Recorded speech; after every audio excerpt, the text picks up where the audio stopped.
Good day. My name is John Denver O. Ibanez. This is my title, Technology and Humanity, a Journey Towards Sustainable Progress in the Philippines. Introduction. The Philippines stands at a crucial crossroad in the journey of science, technology, and innovation. STI, while advances in these fields offer new solutions to long-standing challenges, they also reflect the kind of society we are building. In our midterm analysis, we focus on critical STI issue, the digital divide in education and public service access, an issue that hinders sustainable development goal for quality education and SDG 9 industry, innovation, and infrastructure. In today's fast-changing world, technology and humanity are deeply connected.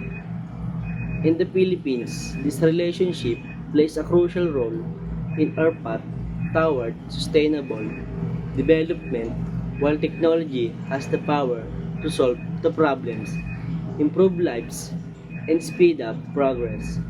It must always be guided by human values, compassion, inclusivity, and sustainability.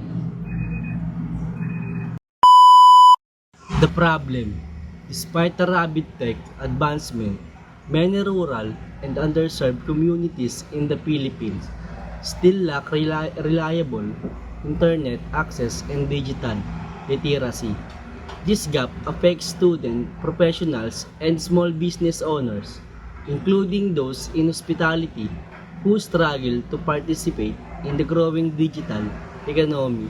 Without inclusive access to technology, entire communities fall behind, increasing inequality. SDG 10. Executive Resolution proposed. In our preliminary milestone, we proposed the Barangay Digital Hubs program, a community-based initiative aiming to establish pre-digital access centers in remote barangays, partner with tech companies for refurbish device and training, provide STI-based education modules that align with the needs of the local population. This resolution recognizes that real progress happens when technology empowers, not excludes, STI and society. A two-way relationship, technology doesn't exist in a vacuum. It reflects our priorities and shapes our behaviors.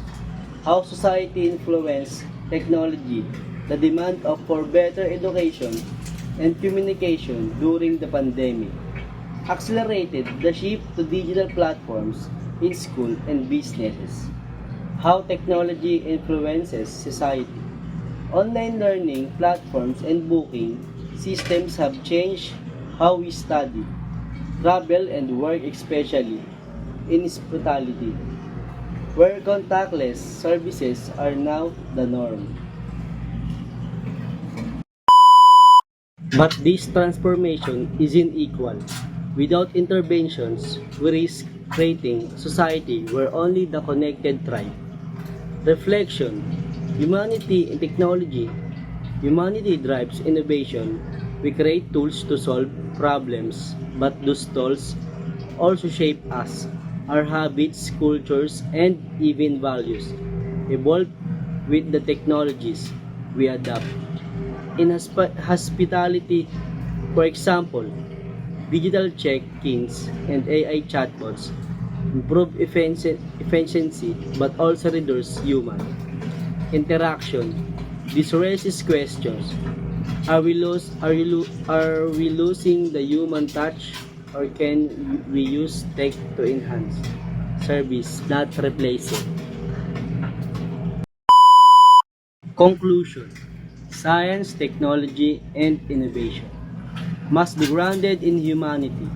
They should reflect not just what is possible, but what is equitable. sustainable, and compassionate. The future of STI in the Philippines lies in inclusive progress, where every community, every person, no matter how remote, has a seat at the table of innovation. As we push for more science, technology, and innovation, STI. In the Philippines, we must remember technology must serve people, not replace them. Human needs should shape innovation. Progress should be inclusive and sustainable. Whether it's a student accessing online classes, a local business expanding through e-commerce, or a community receiving disaster alerts via mobile apps, technology must always empower. Our midterm research highlighted the persistent digital divide, particularly in rural and marginalized areas.